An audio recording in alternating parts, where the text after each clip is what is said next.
What I'm going to show you today is the insides of one of these anti-vacuum attachments that you'll find on the Arrow hose bibs from the Arrow brand. These are very expensive and they can get clogged, which makes them unusable. But you are able to take them apart, but it's not really intuitive. So I'm going to show you how to do that today. So what happens is this threads onto the Arrow hose bib, which has a proprietary, very thin threads here. It's not a garden hose thread. They call that GHT. Instead, it's very thin thread that fits on there, and the garden hose is this thicker thread here that your regular garden hoses will thread onto. So you can't take your garden hose and skip this and just thread it onto your hose bib. You've got to use this anti-vacuum device. So what it does is it stops the water from backfeeding in from the hose into the water supply.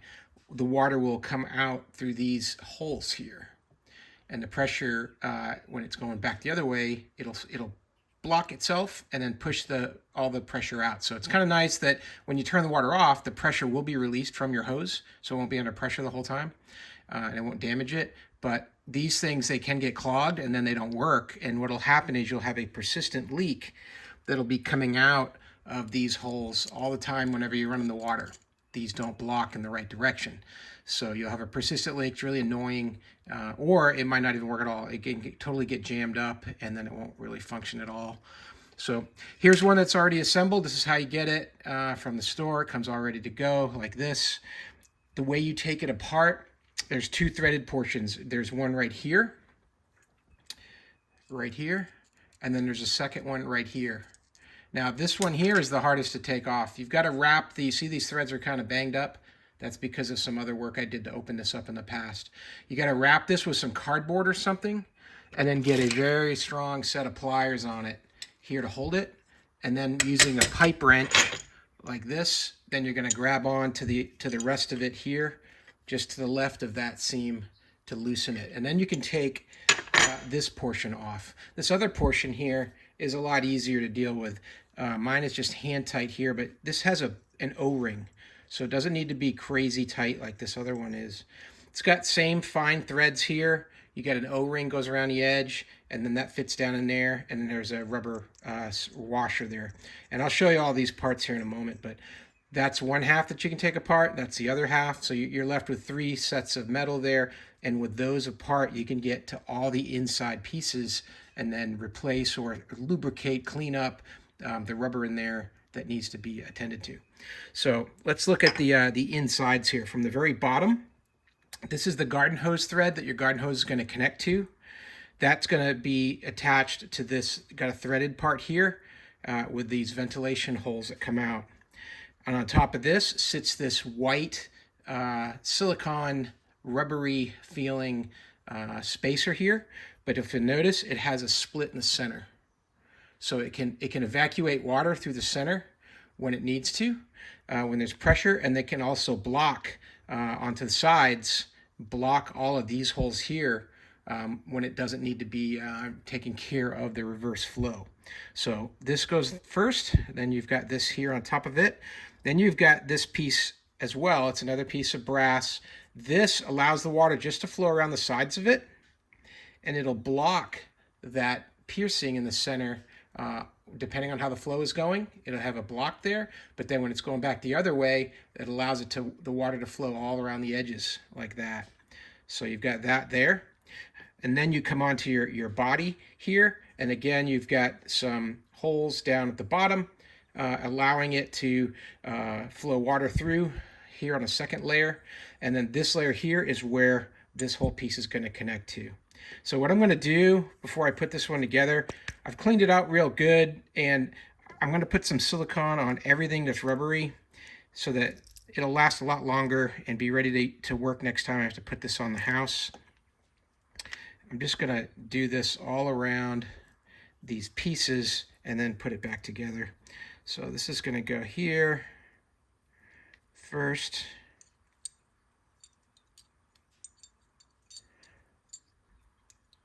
Then the white portion. You feel that little bit of bounce back. That's what's allowing this to do its job. So in one direction, it's flush and tightly connected. In the other direction, it's moving and giving space for the water to come out the sides. So I'm just going to do this hand tight for now. And now I've got what I can see here is this other portion. It's got a much thinner black rubbery washer. I'm going to put some more of this silicone on that too. This is great for O-rings. This is great for rubber washers. Anything rubber, it's going to help preserve that rubber. Keep it supple. This is just going to go right on top like this. Plug that down in there. Then you've got this very tiny O-ring here. And that's going to be going all around this edge of this portion here.